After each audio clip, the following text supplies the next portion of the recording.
Can there be anyone in the world who hasn't been moved by Judy Garland's heart-melting songs and screen performances? From her early girl-next-door innocence that brightened the dark days of the 1930s, to her iconic Dorothy in The Wizard of Oz and the more challenging roles of her maturity. Yet, behind the radiant smile and unforgettable voice was a woman tortured by insecurity who constantly had to beg for affection from her mother and fight to stay afloat on the stormy waters of the Hollywood dream machine. Welcome to Insane History. I'm Professor Graeme Yorston. Today we're exploring the life of Judy Garland, one of the world's best-loved movie and stage performers, from my perspective as a psychiatrist.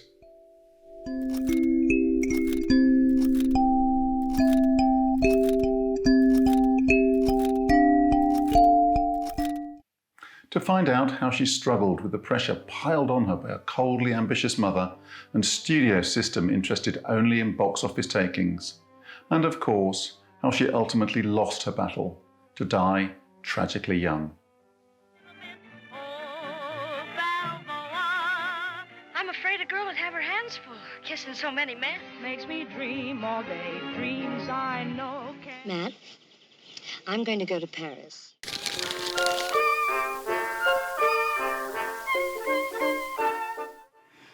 Frances Ethel Gum was born in 1922 in Grand Rapids, Minnesota, then a small town of just 3,000 souls, the youngest of three daughters of parents deeply rooted in the entertainment world. Frank and Ethel Gum were vaudevillians, or what we in the UK would call music hall performers, who settled in Grand Rapids to run a movie theatre that also featured live acts. One of those acts was the two elder Gum sisters, accompanied on the piano by their mother. Until, in December 1924, the 2.5-year-old baby of the family waddled onto the stage to sing Jingle Bells, delighting the audience and changing the duo to a trio. But hounded out by rumours that he was showing too much interest in the young men of the town, Frank relocated the family to the hot and dusty desert town of Lancaster, California, 60 miles north of Hollywood, to run another picture house where the girls continued to appear on stage. Sometimes, as you can imagine, little Judy didn't want to perform, but her mother encouraged her in the only way she knew how. She would sort of stand in the wings when I was a little girl, and if I didn't feel good, if I was sick to my tummy, she'd say, "You get out and sing, or I'll wrap you around the bedpost and break you off short." So I'd go out and sing. In 1928, Ethel's relentless pushing paid off, and the Gum sisters got a regular slot on Los Angeles radio station KFI's regular Wednesday Kiddies Hour, and she would drive the girls at breakneck speed across the mountain roads every week to get them there. Also in 1928, the Gum sisters enrolled in the Meglin Kiddies, a theatre school and dance troupe run by former Ziegfeld showgirl Ethel Meglin, with their mother playing the piano to help pay the fees. It was the place to send your kids if you were an ambitious parent. Shirley Temple was later discovered there as a 4-year-old hiding under a piano. And the Gum sisters appeared with the Meglin Kiddies at its Christmas show and had their film debut in a short, where they performed a song and dance number.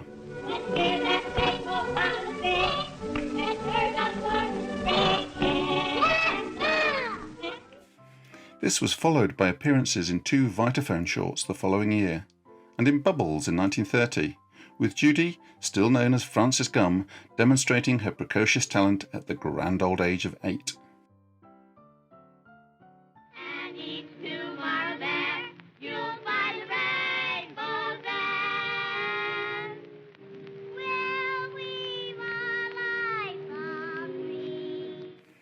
Ethel worked her daughters hard on the vaudeville circuit, and the girls slowly but surely built a reputation for their blend of smooth, sisterly harmonies, cutesy looks, and coordinated outfits. But home life was far from happy.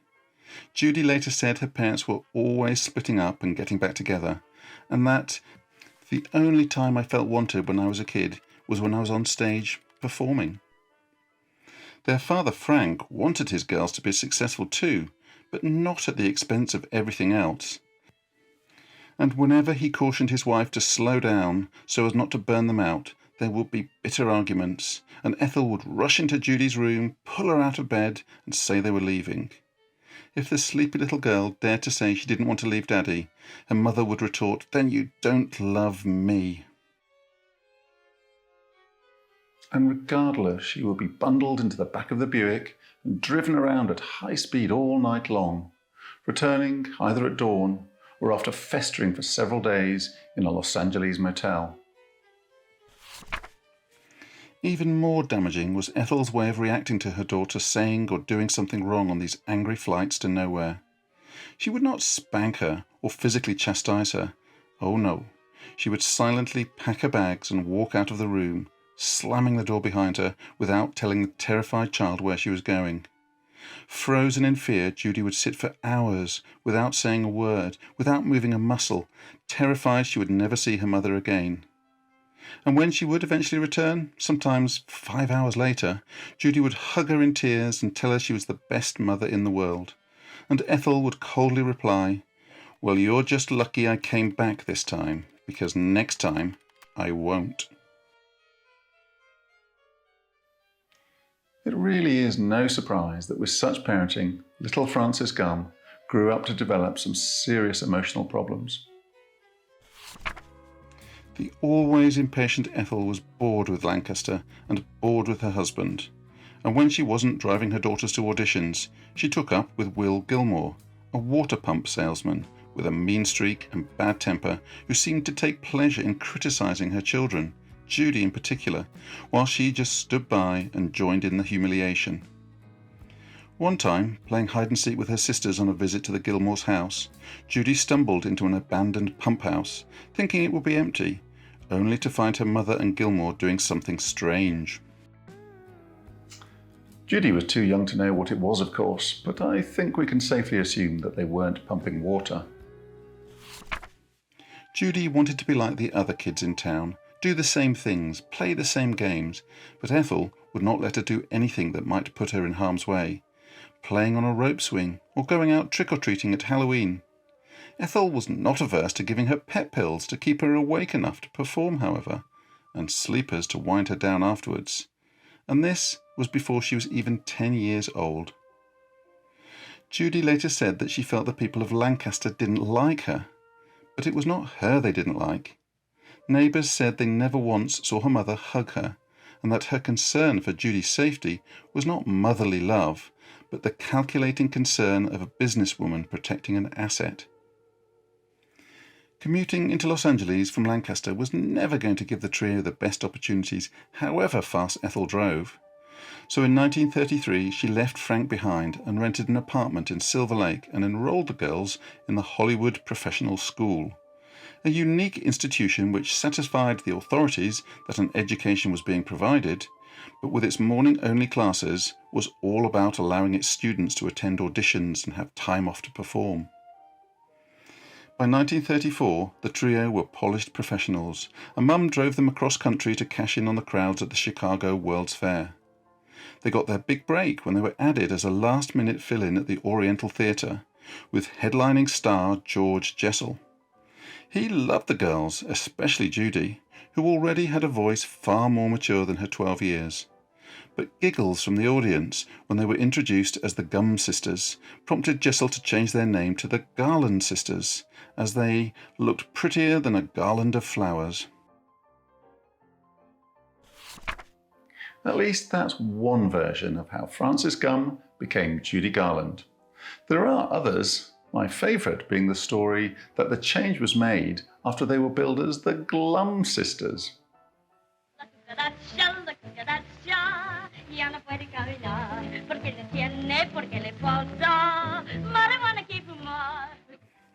Their final appearance together was in a Technicolor short, but the group disbanded in August 1935 after eldest sister Suzanne married a musician at the Cal Naval Lodge where they were performing.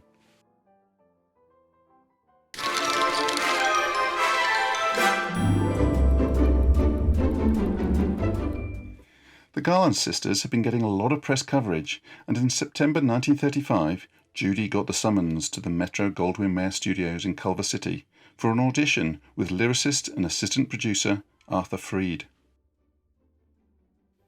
Who was there and exactly what happened has become the stuff of legend.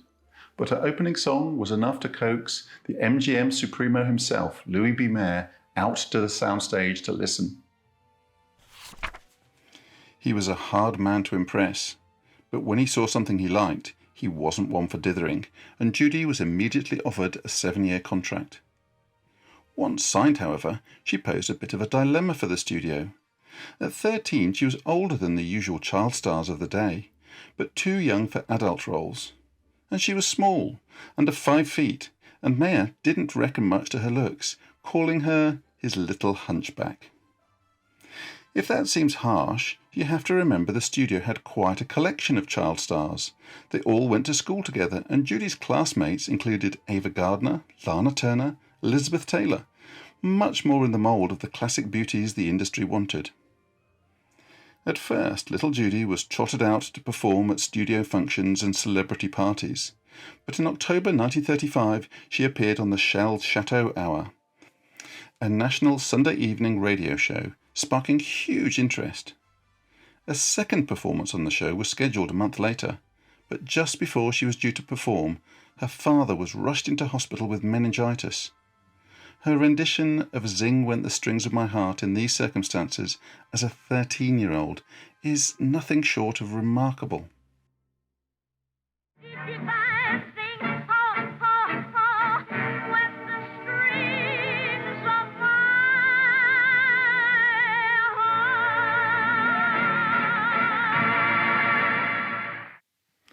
We don't know whether her father heard her triumphant performance or the clamorous applause. I hope he did, as he died the next morning, leaving Judy completely devastated. There had always been a special bond between them. He was the one person she could count on to be on her side, and she later said his death at only 49 was the most terrible thing that ever happened to her. It was Frank she got the sunnier side of her nature from. He was always happy, always laughing, people would say. His slower pace and southern charm infuriated Judy's mother. But in the words of biographer Gerald Clark, he brought more cheer to a gloomy afternoon than the best Tennessee bourbon.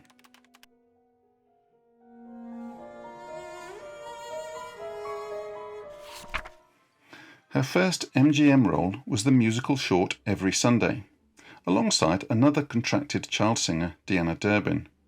The film gave executives the opportunity to compare the talents and decide which one to retain.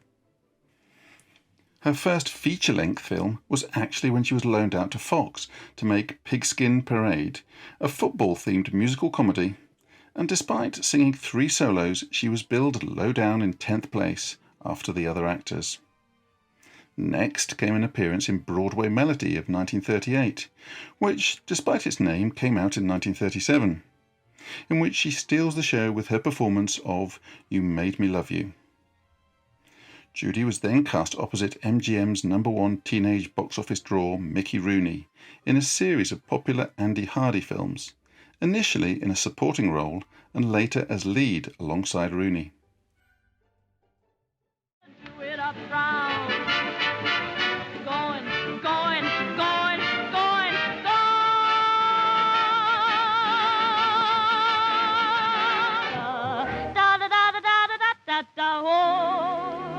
Teach me how to sing music with a modern rhythm. Let me swing, delighted, excited, ignited with the lovely glow meet the beat of my heart. These films brought in huge profits for MGM in the 1930s, and so without really having time to pause for breath, to think about whether she wanted it or not, Judy Garland found herself a movie star. She had made it. She was a star. But she was MGM's star, MGM's property. Her life was no longer her own. And the studio bosses made sure they worked their property hard and kept her under close control, directing what she wore, what she ate, where she went, and who she met. Or, At least they tried to, as plucky little Judy would secretly assert herself by sneaking off the lot to grab a sugar fix at a local soda fountain whenever she got a chance. This, of course, would bring tellings off and hurtful comments about her weight and appearance, and unfavourable comparisons with the MGM real beauties. She would be stood in front of a mirror next to a clothes dummy, a particularly rotund one, and asked, "Do you want to look like that dummy, or do you want to be a star?" The catering staff on the lot were under strict instructions to allow her only chicken soup and cottage cheese, regardless of what she asked for. Her success had come as a little girl who could sing, so the studio did not want any womanly curves appearing to confuse things. Her strict diet and calorie-burning exercise regime of swimming, hiking, tennis and badminton kept her weight down, but could not hold back nature, and the complete focus on her appearance had a lasting effect on her self-confidence, instilling in her a deep-seated sense of inadequacy and self-doubt which plagued her for the rest of her life. Despite her hugely successful film and recording career, her countless awards, critical accolades, and her packing out of concert halls around the world, Judy was never sure of herself and always seeking reassurance that she was talented and attractive. And the studio didn't just stick to Mayor's Mama's chicken soup to get the most out of their investment. She was given amphetamines to keep her alert during the long and grueling shooting schedules, and barbiturates to help her switch off and sleep in her few hours of downtime.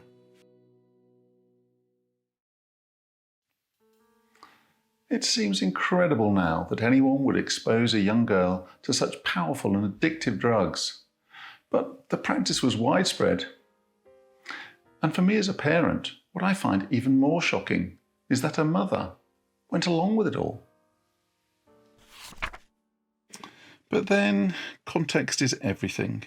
In the 1930s, Benzedrine could be bought at any pharmacy. No prescription was needed, and they were widely used by everyone who wanted to stay awake, reduce stress, and improve their concentration and intellectual performance, which is, let's face it, pretty much everyone. They were casually dished out as energy pills to armed forces in the Second World War, 75 million to US forces alone, and reports of addiction were largely dismissed, as in this paper from 1946, which rates Benzedrine alongside antibiotics in terms of its importance as a breakthrough of medical science. Later in life, Judy spoke about how she hated the never-endingly exhausting schedule, the 16-hour days, and the pressure to always be on, ready to smile, ready to entertain, ready to make money. She spoke of hating MGM for stealing her youth. Garland told one biographer, "They had us working days and nights on end. They'd give us pills to keep us on our feet long after we were exhausted. Then they'd take us to the studio hospital and knock us out with sleeping pills. Mickey sprawled out on one bed and me on another. Then, after 4 hours, they'd wake us up and give us the pep pills again so we could work 72 hours in a row. Half of the time we were hanging from the ceiling, but it was a way of life for us." However, her co-star and fellow hospital sprawly Mickey Rooney said, "She was never given any drugs by MGM. Mr. Mayor didn't sanction anything for Judy. No one on that lot was responsible for Judy Garland's death. Unfortunately, Judy chose that path." But then Mickey had his own issues to deal with. He too struggled with substances, gambling, and an addiction to taller women.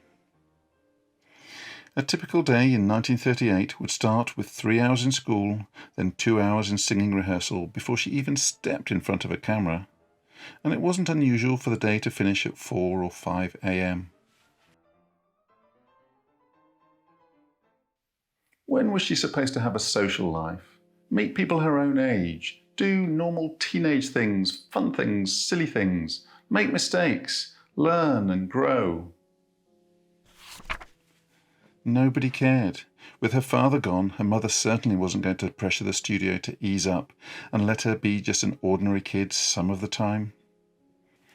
With her brain buzzing with amphetamines and hours on set, she was never going to be able to switch off and get any sleep. But no problem. there was a fix for that as well: barbiturates, powerful sedatives that had been in common use since the 1920s. Most doctors regarded them as safe, but there was a heated debate in the British medical press about this issue, known as the Battle of the Barbiturates, with a government toxicologist on one side insisting the drugs were highly addictive and dangerous, and several prominent psychiatrists on the other saying there was nothing to worry about and they were perfectly safe. Yes, I know, it's another example of psychiatrists getting it wrong. Honestly, we do get it right sometimes. But in this case, the toxicologist was right. Barbiturates are highly addictive and dangerous. We also know now that the sleep produced by barbiturates is different in quality to natural sleep, with suppression of rapid eye movement or REM sleep, the phase when you do most of your dreaming and which is essential for memory consolidation. So, not great for a developing teenage brain, or any other brain for that matter. So, whilst encouraging her to exercise and avoid chocolate sundaes may have been a good thing, the studio couldn't have done anything worse to mess up the development of a sensitive and fragile young girl than filling her full of uppers and downers, normalising the use of pills as a tool to cope with the relentless demands of her profession, and establishing a dangerous routine and cycle of dependency that would ultimately cost her her life. But she did manage to carve out some free time for herself, at least according to biographer Gerald Clark, who writes that by 15 Judy was doing a little more than just holding hands with the young men she was meeting. Buddy Pepper was one of the first, another was Frankie Darrow, and according to Clark, on occasion she was almost breathtakingly bold and aggressive. And although he does not give any more details or declare his sources, he points out that the teenage Judy was no different to many of the other young Hollywood stars who started adult life early, emulating their elders for whom sex was just a commodity. And stardom did have its perks. At 16 she was able to commission renowned architect Walter Neff to design her a purpose-built home in Bel Air.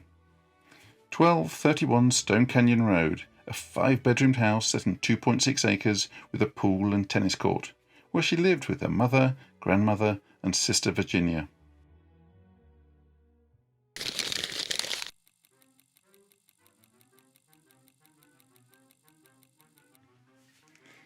Judy's early years in Hollywood were marked by great successes, but it was her role as Dorothy in The Wizard of Oz which made her a household name and endeared her to millions of fans worldwide. Your aisle. It's too late. There they are, and there they'll stay. Give me back my slippers. It was almost someone else's toes in the famous ruby red slippers, however. Shirley Temple and Deanna Durbin were both considered for the role, and when Judy was chosen, she was initially going to be put in a blonde wig, but wisely this was soon discarded. Judy was 16 when filming started in October 1938, and her blue dress was selected to hide her curves and make her appear younger. Filming took 5 months and cost an unprecedented $2 million, and as soon as it was in the can, she was launched into her next film, another musical with Mickey Rooney. Test screenings in June 1939 of the original 2-hour version led to several songs being cut, and incredibly, Somewhere Over the Rainbow almost ended up on the editing room floor.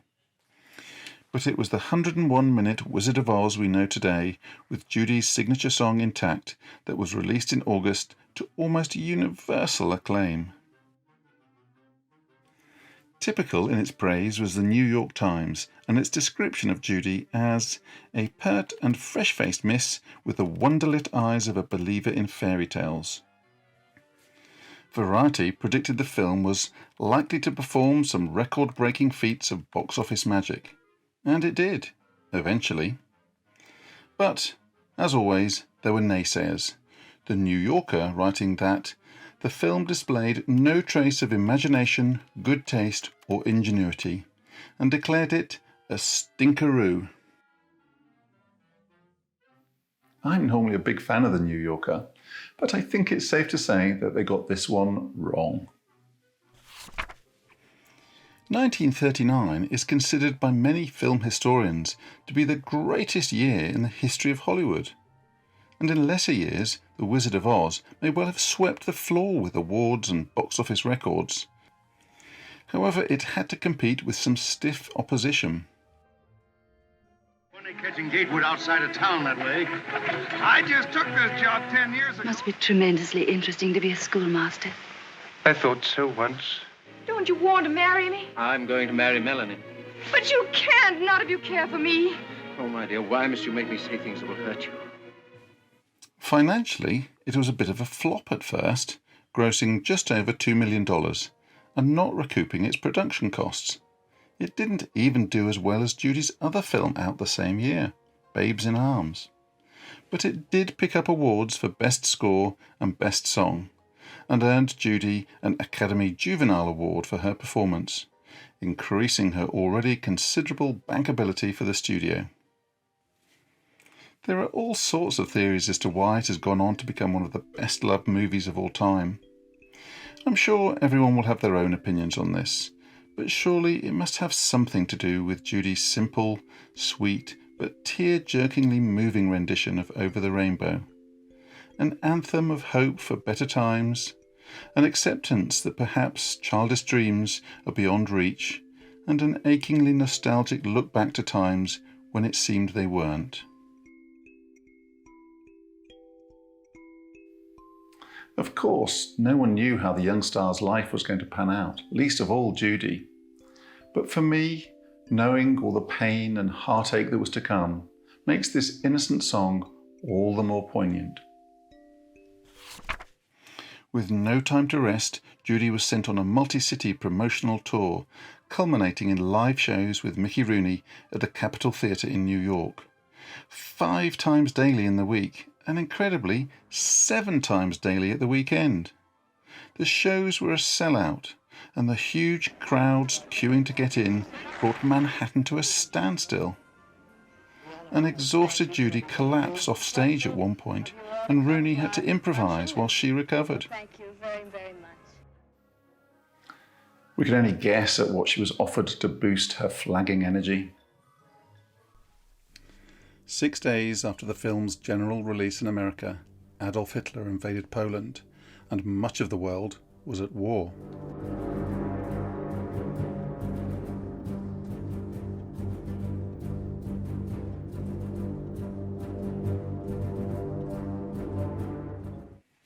But for Hollywood, business went on as usual, and Judy continued to be worked hard.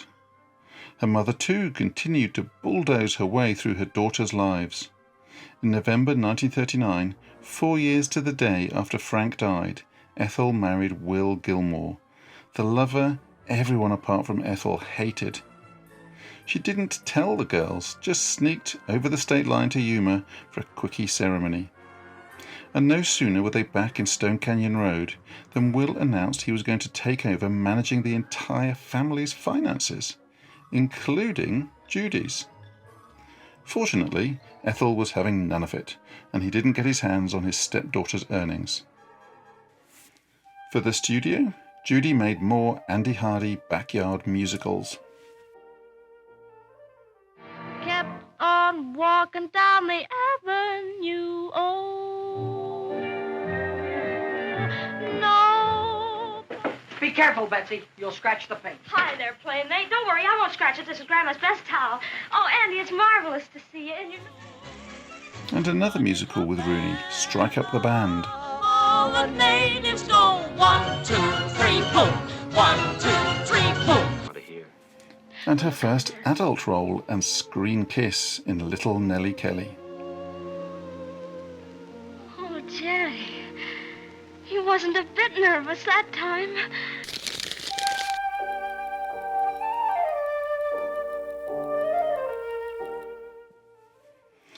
Off-screen too, she was doing a bit of kissing and going through the emotional upheavals of her first serious relationships. For a while, she was infatuated with urbane actor and pianist Oscar Levant, 16 years her senior, bombarding him with an avalanche of phone calls, letters and poems. Then there was bandleader and jazz clarinetist Artie Shaw, Impossibly handsome and admired by every other Hollywood starlet, but it was Judy who went after him with the greatest energy. And she was devastated in early 1940 when Shaw abruptly went off to Vegas and married fellow MGM actress Lana Turner. Heartbroken she may have been, but his elopement with Turner may actually have been a let-off, as Turner later described Shaw as extremely emotionally abusive, with a controlling nature, and said his incessant verbal abuse drove her to a nervous breakdown. Their marriage lasted only 4 months. Moving on swiftly, Judy had a brief affair with songwriter Johnny Mercer, and then grew close to another musician, David Rose, 12 years her senior. Shy, not handsome, unassuming, a man who preferred model railways to Hollywood parties, the polar opposite of her previous beaux. But that was surely the point, and on her 18th birthday he presented her with a ring, and they were engaged. The studio was not happy, however. Rose was too old, too unglamorous, and in an era when divorce was disapproved of by many, he was still married to singer Martha Raye. Judy's mother was equally unenthusiastic, and they were ordered to wait out the year-long divorce before announcing anything. Until now, Judy had pretty much been the obedient child, always following her mother's advice, and then the advice of the MGM executives. But at 18, a new side to her personality was emerging, a more defiant side, and she ignored everybody's advice to drop Rose, or to at least keep their affair out of the public gaze. And in July 1941, in the middle of filming Babes on Broadway, they flew to Las Vegas and got married at 1 o'clock in the morning. And because the studio was annoyed at her impulsivity and would not agree to her having any time off, she promptly flew back and got on with her job. She was very much in love and told the press that theirs would not be the usual Hollywood marriage, it was the real thing. She wanted to be a proper housewife, but had no idea what this meant. Her mother arranged a rather fierce couple to run the newlyweds' household, which they did efficiently enough, but treated Judy as a petulant child rather than the mistress of the house. And the quiet, brooding Rose avoided the tensions and spent time riding around the yard on his miniature railway rather than with his adoring new bride. A pregnancy soon followed, but rather than congratulations and a baby shower, poor Judy was harangued into going off with her mother to a dingy back room somewhere to deal with this unapproved complication. "You can have lots of babies," she assured her, "but not now." That Rose meekly went along with this arrangement changed their relationship. Judy wanted a strong man to stand up for her, and Rose was never going to be that man. They separated after 18 months and divorced the following year. The first of her 5 marriages was effectively over. Regardless of what personal upheavals she may have been having, the studio made sure the Judy Garland machine was kept running. 3 movies were released in 1941, averaging profits of $2 million each. We must have music. Rich man, poor man, beggar man, thief must have music. Doctor, lawyer, Indian chief must have music. And will you call me if you have anything to report? And whether you have anything to report or whether you haven't got anything to report, will you call me anyway? Yes. Good night, Betsy. Good night. Oh, and I don't think I like you. Thank you. You're welcome. Well, now that we know each other. But we don't. My name's Williams, Tommy Williams. What's yours? Doesn't matter. 1942 was a bit of a lean year with just 1 release, For Me and My Gal. But the studio realised they couldn't go on forever keeping her a child, and needed to find a new image. It was time to glam her up and give her the Hollywood treatment, and try her in some different roles.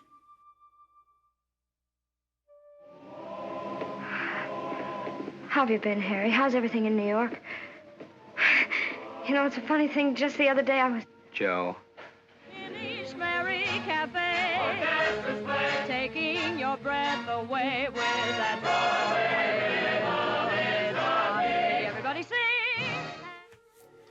There were 3 more in 1943.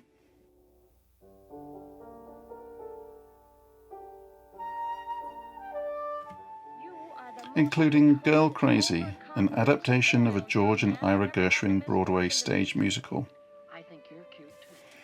1943 was also a busy year in her personal life. Still married to Rose, she embarked on an affair with director Joseph Mankiewicz. A passionate advocate of psychoanalysis, he introduced her to Carl Menninger, a leading US analyst who suggested she spend a year at his hospital in Kansas to sort out her issues.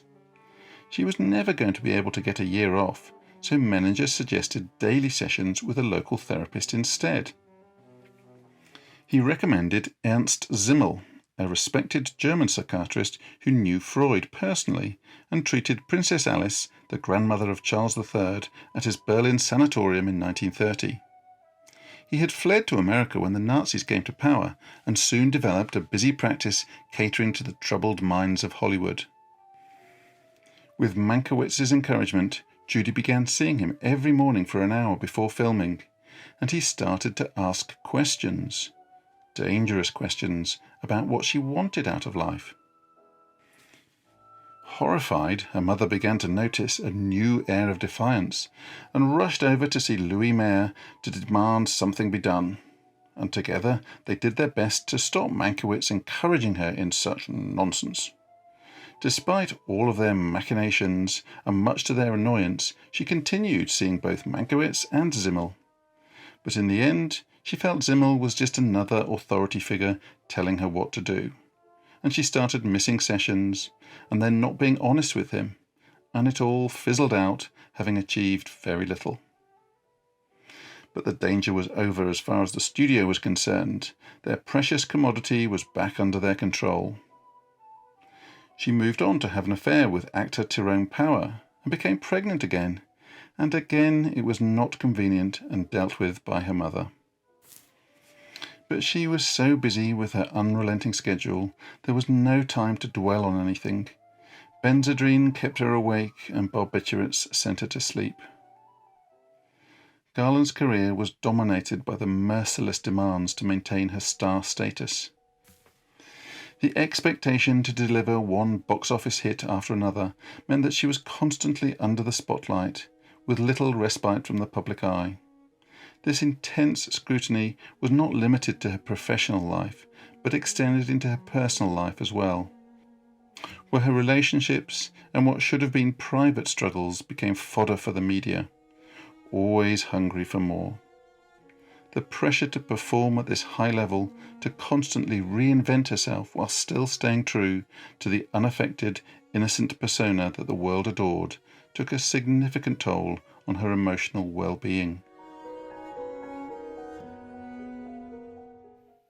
It wasn't right. Someone somewhere must have known that.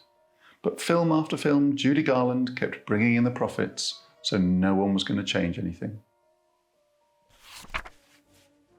1943 was also the year Judy Garland did her bit for the war effort, performing at a huge sellout concert in Philadelphia in June and then completing a month-long tour of military bases. In September she was on the road again with the Hollywood Cavalcade, a train full of Tinseltown's finest that crisscrossed the country to promote war bonds. But she couldn't stay away from Hollywood forever, and at the end of 43 production began on a movie Judy wasn't that keen on, Meet Me in St. Louis. Directed by experienced theatre man but Hollywood newcomer Vincent Minnelli. He had worked on sequences of some of Garland's other movies, but didn't have many solo director credits to his name at this point. Filming was far from easy. Judy was unhappy with the script, worried about being upstaged by Margaret O'Brien, and unsure of herself as a leading lady. Her amphetamine use was getting out of control, and there were numerous delays. 16 days of illness, with headaches and an ear infection, and even when she did turn up, she was often late, 4 hours late at times, keeping the entire crew and her fellow actors hanging around in full costume while she got herself ready. It wasn't the first time she'd been a bit of a diva, but what had been occasional was becoming the norm. and people were beginning to lose patience. The film ended up behind schedule and over budget. I watched it again while making this documentary. You wouldn't know that any of this was going on behind the scenes. It's a lovely old-fashioned movie with Judy at her radiant and heartwarming best. I love you and love you true, and if you love me. One of the positives that came out of it was the insistence by Minnelli of makeup artist Dorothy Ponadell being assigned to the reluctant actress. Ponadell refined her appearance by extending and reshaping her eyebrows, changing her hairline, modifying her lip line, and removing her nose discs and dental caps. Judy loved the changes and made sure Ponadell was written into her contract for all her remaining pictures at MGM. What she was less keen on was Minnelli's meticulously planned approach, with lots of pre-production rehearsals and recording sessions months before filming began, and she was late for most of these. Once the film got going, however, and she saw the daily rushes, she warmed to him a lot, and they became lovers and moved in together during post-production. But her life was always complicated. She was still married to Rose at this point, who delayed agreeing to a divorce, and still involved with Joseph Mankiewicz. She even had a fling with Orson Welles. So the relationship with Minnelli had to go on ice for a while. Despite her misgivings, the movie was a major hit with both the critics and the public, becoming MGM's most successful musical of the 1940s. Next, she took on her first non-musical dramatic role in The Clock. There was little chemistry between her and the original director, Fred Zinnemann, however, so at her suggestion he was replaced by Minnelli, and their relationship was back on. He discarded most of the footage already completed, revised the script, and changed the look of the film. Judy's addiction was escalating, and her co-star Robert Walker, after discovering his wife was having an affair, was also struggling. Garland would often find him drunk in a bar and then sober him up through the night so he could appear before cameras the next day. What'd you do, sprain your ankle? No, oh, look, you want to stay off that foot. If you twisted it, you don't want to put any weight on it. You can do yourself a lot of harm if you're not careful. You know, a friend of mine did one of this... Say, the heel fell off. The movie received critical praise, with lots of positive comments on Garland's transformation into a mature actress, but audiences missed her singing. The first half of 1945 was taken up with filming the big-budget movie The Harvey Girls. And hidden away in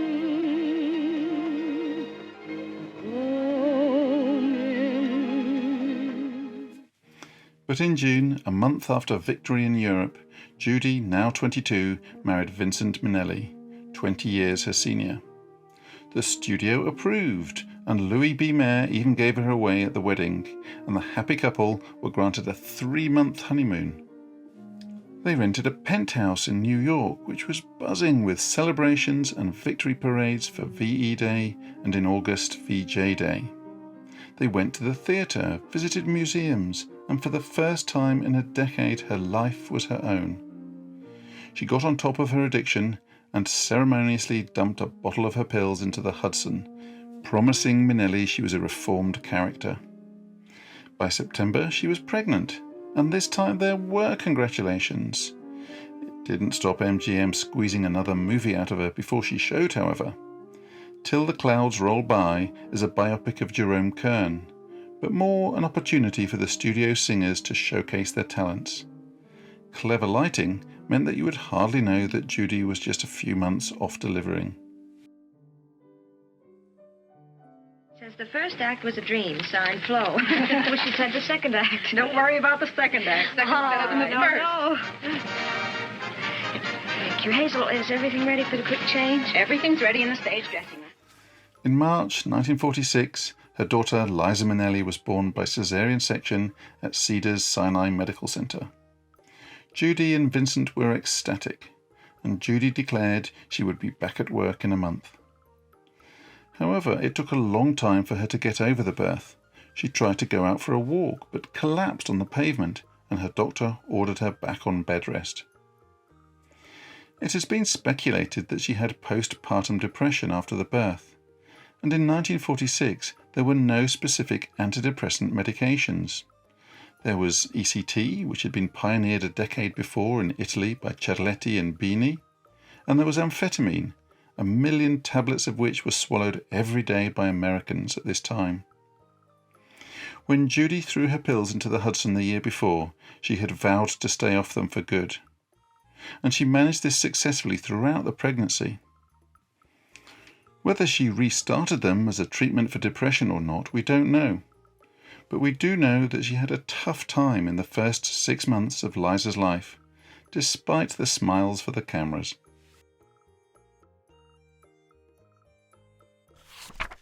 So far, Judy's life had been okay. I was going to say pretty good, and it was on the surface. She had talent, wealth, fame, a public who adored her, but goodness me, she had paid a high price for all this glitter and glamour. But the okayness, the just about hanging on to controlling her life and her career, was about to change. There were more highs, of course, with 2 more children, countless accolades and awards for her stage performances and later movies, but there were lots of lows in between.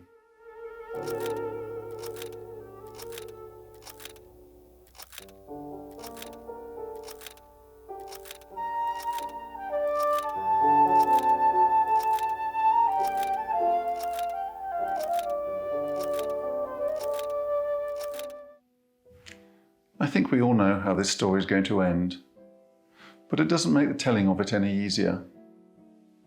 I'll continue her biography in part 2.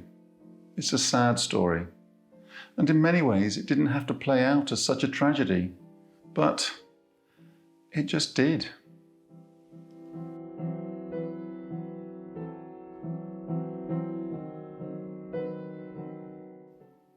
Join me in part 2 to hear all about it. And remember to subscribe and hit the notification button to see it as soon as it's released. Bye for now.